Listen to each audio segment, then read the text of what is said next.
Doutor Marlon, aproveitando um pouquinho mais sua presença hoje aqui como o nosso jurista convidado, queria falar sobre Sérgio Moro, retomada do julgamento no Tribunal Superior Eleitoral. O senhor está junto com aqueles que acreditam que ele não será cassado, que o Tribunal Superior Eleitoral vai seguir a decisão do Tribunal Regional Eleitoral? Está desligado o seu som, doutor Marlon. Perdão. Eu creio que, a seguir o que eu estudo da jurisprudência do TSE, haverá uma reversão do julgado e ele será cassado. Eu estudei o acórdão do Tribunal Regional Eleitoral, é muito bem lançado o voto do relator, desembargador Luciano Falavinha, mas ele peca num aspecto essencial que no TSE, na minha visão, não passa.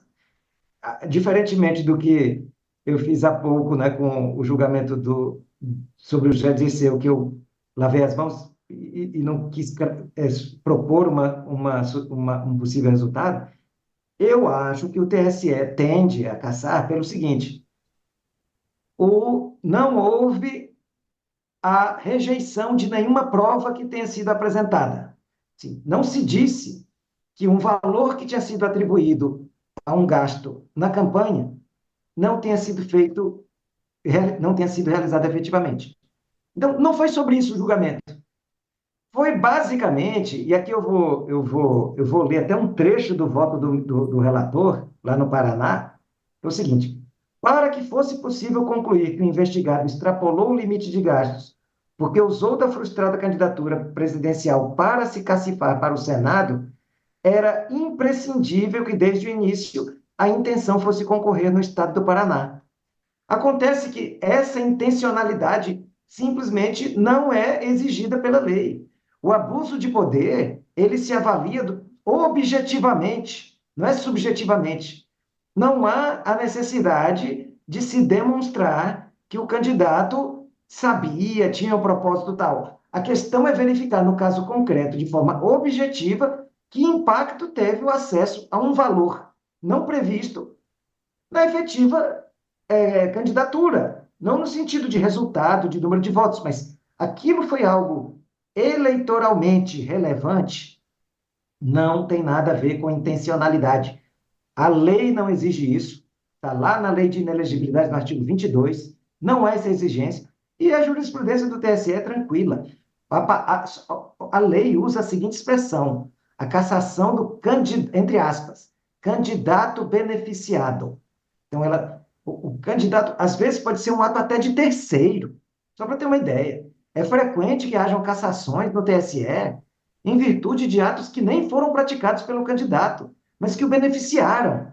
Ora, se é possível até que um terceiro pratique o ato que leva à cassação, com muito mais razão se pode considerar que, dentro de um caso concreto, objetivamente houve um benefício para o candidato, nesse caso específico.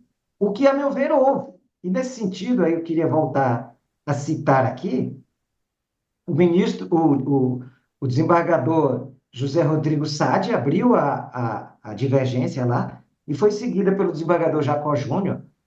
E veja bem, o desembargador Jacó Júnior, no voto dele, chegou a dizer que ele nem estava considerando os gastos feitos por Sérgio Moro na campanha presidencial que havia começado. Ele só estava considerando os gastos mesmo na pré-campanha.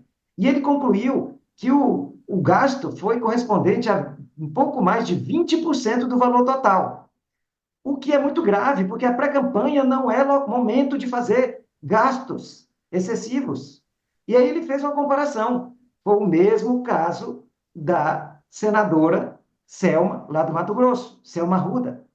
Ficou constando isso dos votos divergentes, um precedente do próprio TSE por gastos excessivos no período da pré-campanha.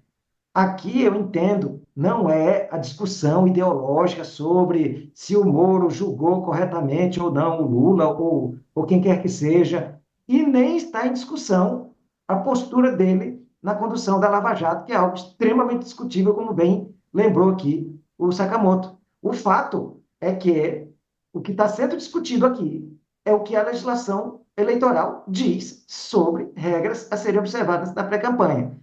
Algumas delas, há uma falta de manifestação da própria lei, como, por exemplo, o estabelecimento de um limite de gastos.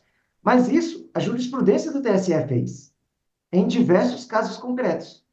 O melhor lembrado por conta da similitude é o da ex-juíza, também, curiosamente, uma juíza também que foi candidata e fora beneficiada com grandes somas no momento da pré-campanha. Então, eu acho que eu vi os votos, o voto do relator e os votos divergentes, e eu creio que a razão está com a divergência. Para concluir, o TSE julga de maneira completamente livre, independente, ele não tem nenhuma amarra em relação ao que foi decidido pelo TRE do Paraná, que, obviamente, ele vai consultar as razões de decidir da maioria e da minoria, e vai tirar a sua própria decisão. Bom, daqui a pouquinho eu volto com a Raquel e com o Sakamoto até para a gente poder falar sobre isso, né? As análises a respeito disso, sobre o Sérgio Moro. Eu queria agradecer imensamente a sua participação, doutor Marlon. Muito bom ter o senhor aqui. E o senhor está indo aí na contramão do que alguns juristas dizem, que pode o TSE seguir, né, a decisão do Tribunal Regional Eleitoral diante dos últimos rumos aí tomados pelos juízes. Vamos entender melhor isso.